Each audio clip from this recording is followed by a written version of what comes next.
Sir James, I think you missed something here. Meet Sir James Dyson. He rarely misses a thing, especially when it comes to vacuum cleaners. Actually, I think that's in the carpet. Remember his TV ads that didn't just nitpick traditional machines? And the bags and filters were hopelessly clogged. So I thought I'd try and design something better. He's the guy who decided to ditch the bag and show us the dirt. And when I showed it to retailers, they said, forget it. No one wants to see the dirt. It's disgusting. It's revolting. But I like seeing the dirt. I like seeing it accumulate.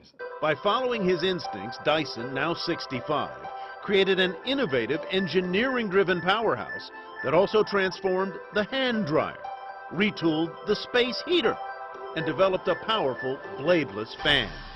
So you could literally put your head in there. He may be Britain's fourth richest man now. His fortune's estimated at more than $4 billion. But there's been plenty of failure, rejection, and hardship along the way, beginning with the loss of his father when James was just 9. It made me want immediately, really, after leaving college, to do my own business, to make my own way. Were you a good student? At school? No, terrible one. I was much more interested in acting and doing art. Lucky for him, he was a highly talented artist and got accepted into the Royal College of Art in London, where he studied design. And I immediately saw that products are partly about what they look like, but they're much more important how they work. As a 22-year-old student, James sketched this unusual mushroom-shaped theater. He didn't get the money to make it, but it did lead him to his first big break, a meeting with British industrialist Jeremy Fry. And he asked me, while I was at college, to design and engineer a high-speed landing craft that he had invented. He taught me the value of experimenting and making mistakes. I used to theorize about things, and he said, shut up, just go and make it and see if it works. With several modifications, James helped create Fry's Sea Truck, a flat-hulled watercraft that could carry heavy vehicles. They sold a few hundred to military outfits around the world. I suddenly saw what I wanted to do. You know, I wanted to control it all. I wanted to do all parts of it. I didn't want someone else making what I'd designed. I didn't want someone else telling me what to design. But making a move from something as big as a military landing craft to something as small as a consumer product is a big leap. I wanted to do things for ordinary people, things that I use myself. So he began by reinventing the wheel, sort of. I was doing up a house in the country, and the wheelbarrow kept getting stuck with its narrow wheel in the soft ground, and cement slopped out of it. What was the solution? The solution was a ball, big ball instead of the wheels. He called it the ball barrel. Industry insiders balked at the ball and disapproved of the color. But with the help of his wife Deirdre and some investors, he managed to start his first company, Kirk Dyson, which made, marketed, and held the patent on his unconventional creation. So what I got out of it was you can sell something that's very strange and different to people. They will buy it. They'll trust you. But in 1979, after several years of successful sales, James says a management disagreement got him kicked out of his own company. That's when he turned his attention to another household item that annoyed him, his vacuum cleaner.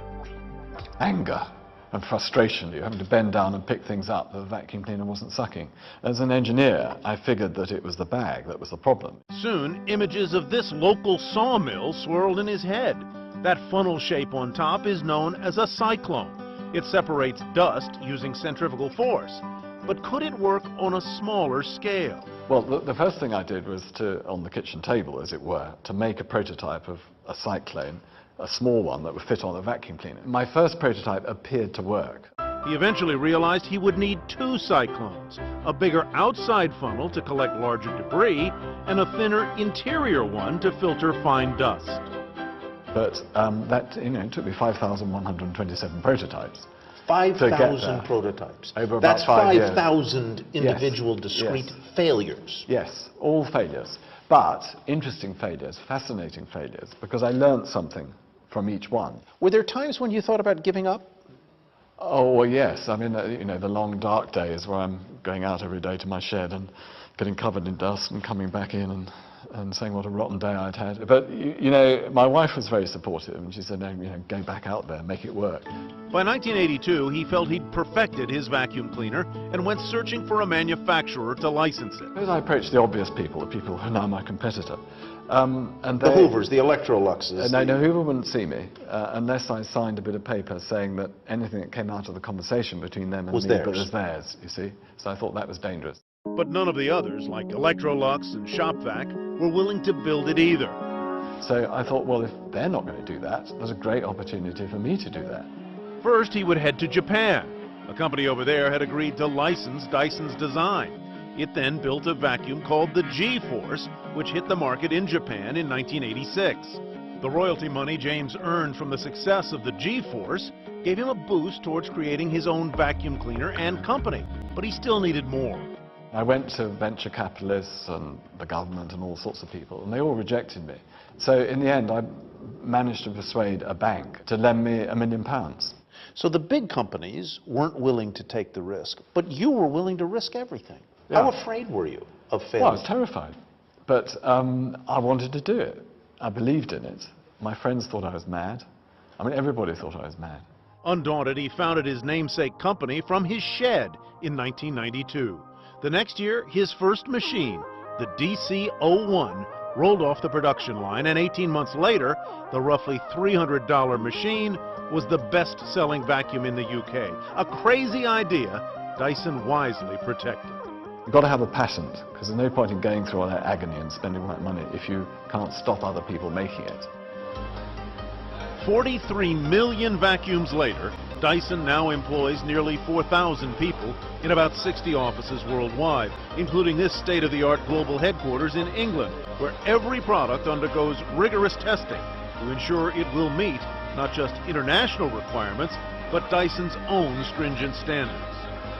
In 2011, the company boasted an annual revenue of more than $1.5 billion. Could you ever have imagined that? 10 million sounded a lot, and $1 billion is unbelievable, yeah.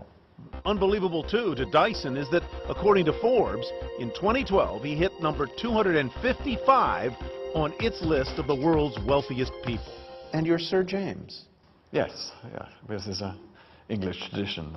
That's right. He's even been knighted by Her Majesty the Queen for his contribution to British business.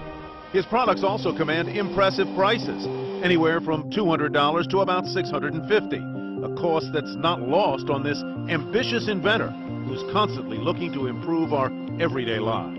Seeing someone deciding to spend all their hard-earned money on what you've made and the thing you've invented, it's the ultimate pleasure, really.